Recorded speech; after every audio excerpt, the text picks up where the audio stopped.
श्री स्वामी समर्थ. स्वामी महाराज तुमच्या सर्व चांगल्या इच्छा पूर्ण करो ही स्वामींच्या चरणी प्रार्थना करते आणि आजच्या या नवीन व्हिडिओला सुरुवात करते. उद्या 26 मार्च चैत्र शुद्ध नवमी संपूर्ण जगात प्रभू श्रीरामांचा जन्मोत्सव रामनवमी म्हणून मोठ्या उत्साहात साजरा केला जाणार आहे. पण या पवित्र दिवशी प्रभू श्रीरामांची कृपा मिळवण्यासाठी नक्की काय करावे, पूजा कशी करावी, कोणत्या चुका टाळाव्यात आणि सर्वात महत्त्वाचं म्हणजे या दिवशी आपल्याला एक अतिशय प्रभावी असा हा उपाय करायचा आहे. हा उपाय जर केला तर सर्व दोष, अडचणी, विघ्न संपेल, अभ्यासात, नोकरीत प्रगती होईल, इच्छापूर्ती होईल, घरातील दुःख, दारिद्र्य संपेल, अखंड लक्ष्मी प्राप्ती होईल. त्यामुळे हा उपाय कसा करायचा त्याबद्दलची संपूर्ण माहिती आज या व्हिडिओमध्ये मी तुमच्यासोबत शेअर करणार आहे. त्यामुळे व्हिडिओ हा स्किप न करता शेवटपर्यंत नक्की पहा. जेव्हा तुम्ही चॅनलवरती नवीन असाल तर चॅनलला सबस्क्राईब करा आणि असेच नवनवीन व्हिडिओ पाहण्यासाठी बेल आयकॉनलाही प्रेस करा, म्हणजे माझ्या सर्व नवीन व्हिडिओंचं नोटिफिकेशन तुम्हाला मिळेल आणि तुम्ही एक पण व्हिडिओ मिस करणार नाही. त्याचबरोबर कमेंटमध्ये जय श्रीराम लिहायला अजिबात विसरू नका, जेणेकरून प्रभू श्रीरामांची तुमच्या कुटुंबावर, मुलांवर अगदी भरभरून अशी कृपा होईल. रामनवमी म्हणजे केवळ एक सण नाही, तर अधर्मावर धर्माचा विजय आणि मर्यादा पुरुषोत्तम रामाच्या अवताराचा दिवस आहे. दुपारी 12 वाजता जेव्हा सूर्य मध्यामी असतो तेव्हा प्रभू श्रीरामांचा जन्म झाला होता.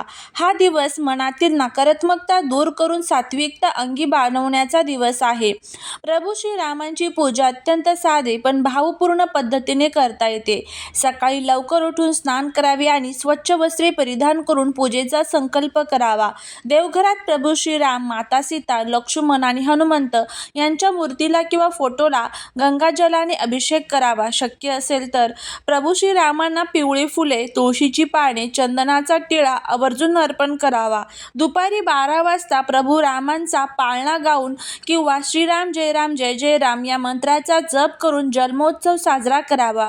प्रभू रामांना सुंठवडा, ज्यामध्ये सुंठ, साखर, खोबरे यांचे मिश्रण अर्पण करावे आणि पणे यांचा नैवेद्य दाखवून अत्यंत शुभ हे मानलं जातं.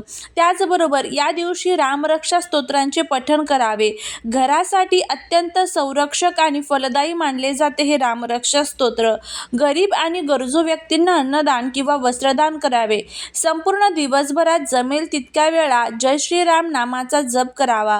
अनेक जण या दिवशी उपवास करतात, जो दुसऱ्या दिवशी सकाळी सोडला जातो. त्याचबरोबर या दिवशी काय टाळावे? या दिवशी मांसाहार, कांदा आणि लसूण पूर्णपणे टाळावा. सात्विक आहार घ्यावा. घरात किंवा बाहेर कोणाशी वाद घालू नका. रामाचा गुण म्हणजे संयम, तो पाळावा.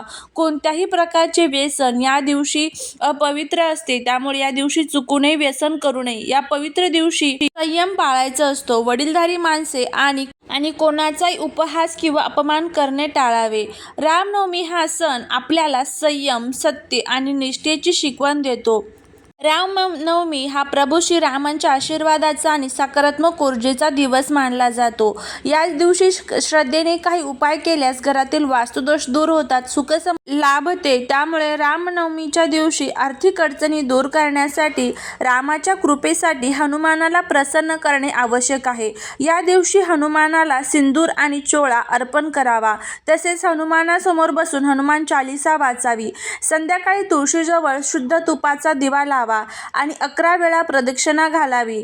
यामुळे भगवान विष्णू, माता लक्ष्मीची कृपा प्राप्त होते. उद्या गुरुवारी रामनवमी असल्याने पिवळ्या रंगाच्या आसनावर बसून खालील मंत्राचा जप करावा.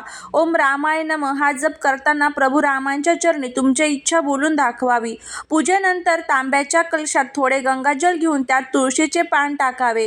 हे जल संपूर्ण घरात शिंपडावे. यामुळे घरातील कलह थांबतात आणि शांतता नांदते. उद्या गुरुवार असल्याने पिवळ्या रंगाचे अत्यंत अधिक महत्त्व आहे. त्यामुळे गरजू व्यक्तींना पिवळे कापड, केळी, हरभरा डाळ, गूळ दान करावे. सकाळी स्नान उरकल्यानंतर घराच्या मुख्य दरवाजावर कुंकवाने किंवा शेंदुराने स्वास्तिक काढावे आणि त्यावर अक्षता लावाव्यात. यामुळे घरात लक्ष्मीचे आगमन होते, वाईट शक्ती प्रवेश करत नाही. हे सर्व उपाय करताना मनात प्रभू रामांबद्दल पूर्ण श्रद्धा, विश्वास असणे अत्यंत महत्त्वाचे. या छोट्या छोट्या गोष्टी असतात, या गोष्टी जर आपण पाळल्या तर आपल्याला याचा खूप चांगला फायदा जो आहे तर तो होऊ शकतो.